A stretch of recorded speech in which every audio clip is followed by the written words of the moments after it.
안녕하세요. 원피스 도서관 원도입니다.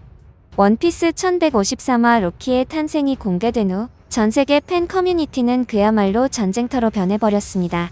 팬덤의 반응은 크게 두 갈래로 나뉘었는데요. 한편에서는 오다 작가 특유의 비극적인 서사에 눈물을 흘리며 감동했고, 다른 한편에서는 이야기의 전개 속도와 구조에 대한 날카로운 비판과 논쟁이 벌어졌습니다. 쉽게 말해 별로 궁금하지 않은 내용으로 시간 끌지 말라는 내용이었죠. 하지만 더 충격적인 논쟁 중 하나가 있었습니다. 바로 이 내용들이 신화에서 많이 다뤘다는 것이고, 심지어 공백의 100년까지 추측이 가능할 정도로 유사했다는 것인데요. 표절에 민감하신 분들은 주의가 필요합니다.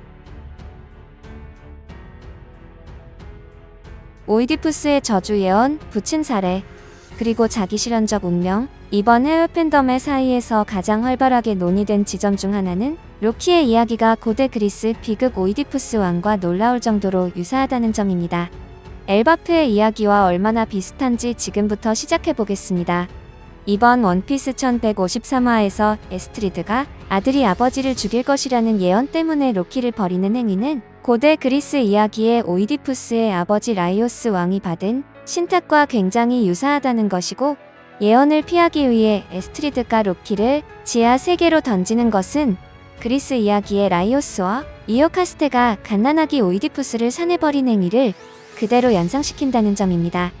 그리고 이야기의 중심 긴장감은 로키가 오이디푸스처럼 의도했든 의도하지 않았든 결국 아버지 하랄드를 죽이는 예언을 실현할 것인지에도 상당히 많은 포커스가 맞추어져 있을 뿐더러 진행 중인 과정이 매우 흡사하다는 것입니다. 그리고 눈에 대한 부분도 겹치는데요. 팬들은 진실을 알고 스스로 눈을 찌른 오이디푸스의 행동과 이미 붕대로 눈을 가리고 있는 로키의 모습을 연결짓고 있습니다. 이는 로키의 눈가림이 그의 비극적 정체성의 핵심적인 부분이기 때문에 결정적인 단서가 됩니다. 이러한 비교 분석은 로키의 서사가 단순한 판타지를 넘어 운명과 자유의지, 그리고 피할 수 없는 비극이라는 이전에 공개되었던 고전적인 주제를 다루고 있음을 시사합니다. 그리고 두 번째 비슷한 이야기가 있습니다. 엘바프 편이 오다 작가식 북유럽 신화의 재해석이라는 점은 팬덤의 공통된 인식이며 1153화는 이러한 연결고리를 더욱 심화시키고 있습니다. 세계수에 대해서 말해보겠습니다. 엘바프의 중심에 있는 보물나무 아담은 여러 세계를 연결하는 북유럽 신화의 세계수 위그드라실과 동일시되고 있으며, 로키가 지하 세계로 떨어졌다가 다시 기어오르는 과정은 말 그대로 이 거대한 나무가 연결하는 영역들을 여행하는 것으로 해석된답니다. 로키의 이름은 북유럽 신화의 트릭스터신 로키에서 따왔지만 그의 역할은 훨씬 복합적이고, 어머니에게 버림받은 비극적인 탄생은 다른 신화적 인물들을 연상시킵니다. 일부 팬들은 그의 악마의 열매 능력이 로키의 자식들인 거대한 뱀 요르문간드나 늑대, 펠리르와 관련 있을 것이라고 추측하며 그의 파괴적인 잠재력과 연결짓고 있습니다. 일부 팬들은 로키의 기원이 TV 드라마 바이킹스의 등장인물 이바르와 매우 흡사하다고 지적하고 있습니다. 드라마에서도 여왕이 신체적으로 다른 아이를 낳고 유기를 고민하며 그 아이가 훗날 모두가 두려워하는 지휘관으로 성장하는 서사가 나타나기 때문이죠. 하지만 이런 이야기의 진행은 너무 많기 때문에 조금은 억지가 아닌가 하는 생각도 들기는 합니다. 이러한 다층적인 신화 분석은 팬들이 오다 작가의 창작 방식을 깊이 이해하고 있음을 보여주죠. 팬들은 단순히 1대1 대응을 찾는 것이 아니라 작가가 여러 신화와 문학적 원형을 어떻게 융합하여 새롭고 공감대 있는 캐릭터를 창조하는지를 분석하고 있다는 것입니다. 원피스 자체가 상당히 오랜 시간을 연재하고 있기 때문일 겁니다. 저는 수많은 의견들을 분석한 결과 로키의 이야기를 계승되는 의지라는 주제의 연장선상에서 이야기하고 싶습니다. 핵심 질문은 로키가 누구의 의지를 계승했는가 이 부분이죠. 한쪽에서는 엘바프의 고대 역사와 고대 왕국과의 잠재적 연관성을 근거로 로키가 조이보이의 후손이거나 정신적 계승자일 수 있다고 주장합니다. 엘바프 왕가가 태양신 니카 전설과 특별한 관계를 맺고 있을 것이라는 증거들이 상당히 많기 때문인데요. 파괴자 니카 이론에서 이와 경쟁하는 또 다른 유력한 이론은 니카 혹은 그 의지의 두 가지 버전이 존재한다는 것인데, 하나는 해방자의 의지이고 다른 하나는 파괴자의 의지입니다.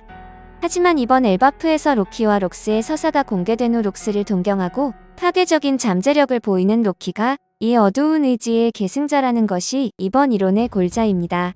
이 경우 로키는 루피와 사상적으로 그리고 잠재적으로 물리적으로 대립하는 완벽한 적수가 되는데요.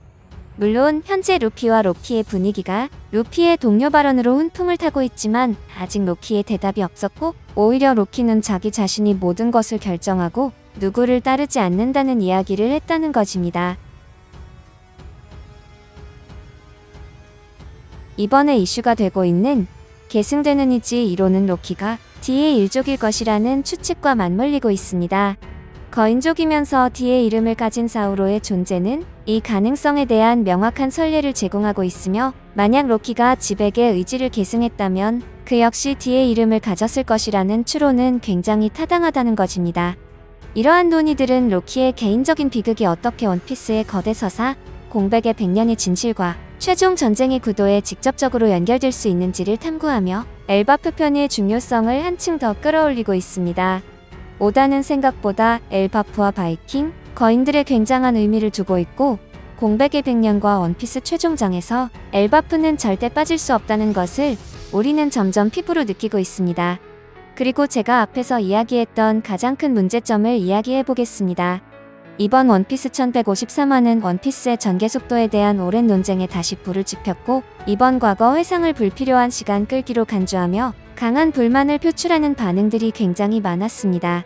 이들의 주장은 하랄드의 이야기가 팬들이 더 기대하는 엘바프의 현재 시점 대결을 지연시키고 있다는 것이고 이는 와노쿠뉴 편에서 오뎅의 과거 회상이 그 길이와 배치 때문에 비판받았던 사례와 비교되기도 할 정도입니다. 그리고 반복되는 패턴에 대해서 이야기해보려고 합니다. 엘바프 편을 통해 본 후반부 서사 구조가 상당히 비판받고 있는데요. 이러한 속도 논쟁은 결코 새로운 것이 아니지만 팬들의 반응은 어쩔 수 없는 것 같습니다.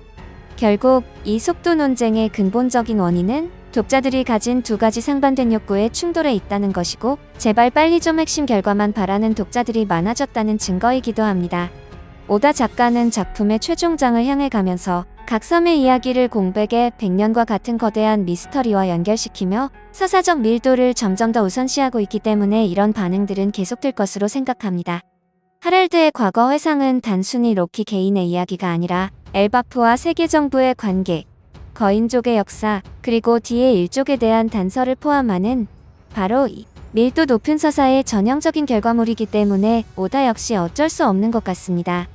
원피스 1153화는 현대 원피스의 축소판이고 과거를 풍부하게 하고 주제적으로 심오한 클라이맥스를 준비하기 위해 의도적으로 현재의 서사 속도를 늦추는 설정 밀도가 높고 감정적으로 강력한 회차였습니다.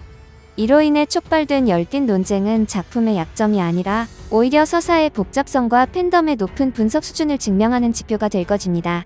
이번 화를 통해 엘바프 편은 단순한 바이킹 모험이 아니라 작품의 핵심 주제인 편견, 비극, 계승되는 의지, 그리고 운명과 자유의지의 대립이 정면으로 충돌하는 중대한 분기점임이 명확해졌다는 것입니다.